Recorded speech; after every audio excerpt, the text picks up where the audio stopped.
Thank you అన్న. చివరికైనా నాకు ఈ అవకాశం ఇచ్చినందుకు.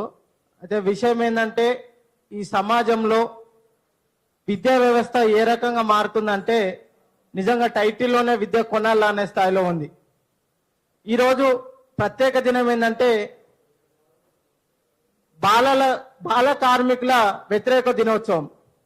అంటే ఈ రోజు ఈ ప్రోగ్రాం జరగకపోతే నిజంగా ఈ యొక్క 27,000 స్కూళ్ళు మూసివేయబడితే, ఈ స్కూళ్ళని మూసివేయబడితే ఈ యొక్క కార్మికుల వ్యతిరేక దినోత్సవం ఏదైతే ఉందో అది నిజం అవుతుంది. వ్యతిరేక దినోత్సవం కాదు. ఆ రేవంత్ రెడ్డి దీన్ని ప్రోత్సహిస్తూ కార్మికులను తయారు చేసే పనిలో పడుతుంది. భారత రాజ్యాంగం ఏమంటుందంటే ఆర్టికల్ 21A ప్రకారం 6 సంవత్సరాల నుంచి 14 సంవత్సరాల వ్యక్తులకి అంటే విద్యార్థులకి నిర్బంధ విద్యను అందించాలని చెప్పేసి భారత రాజ్యాంగం చెప్తుంది. ఈ భారత రాజ్యాంగానికి లోబడి పనిచేస్తున్నాం, మేము ప్రజాపాలన చేస్తున్నాం అని చెప్తున్న మిస్టర్ రేవంత్ రెడ్డి గారు ఏం చేస్తా ఉన్నారు మీరు?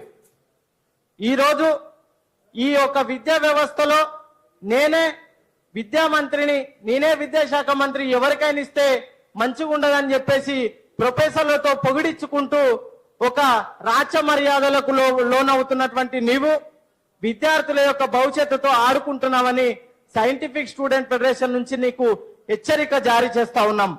ఈ యొక్క నిర్ణయాన్ని నువ్వు వెనక్కి తీసుకోకపోతే త్వరలో ఈరోజు మా క్రాంతి దళ ఆధ్వర్యంలో ఎట్లయితే ప్రెస్ మీట్ పెట్టినామో ఆ క్రాంతి దళకి ఒక దళంగా మారి రాష్ట్ర వ్యాప్తంగా ఉద్యమాన్ని తీసుకొచ్చి నీ యొక్క రాజకీయ భవిష్యత్తు లేకుండా చేయడానికి ఈరోజు పునాది పడుతుందని చెప్పేసి మేము తెలియజేస్తా ఉన్నాం.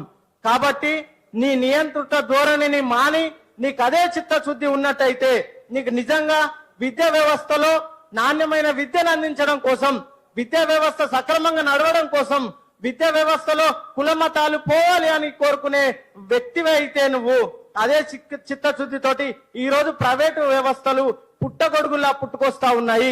నారాయణ చైతన్య లాంటి కాలేజీలు గవర్నమెంట్ స్కూళ్లకు గొంతుకొస్తా ఉన్నాయి.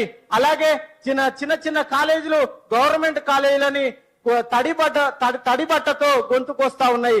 కాబట్టి అలాగే ఈ ప్రైవేట్ రంగంలో ఎలాంటి కాలేజీలకు పర్మిషన్ లేవు.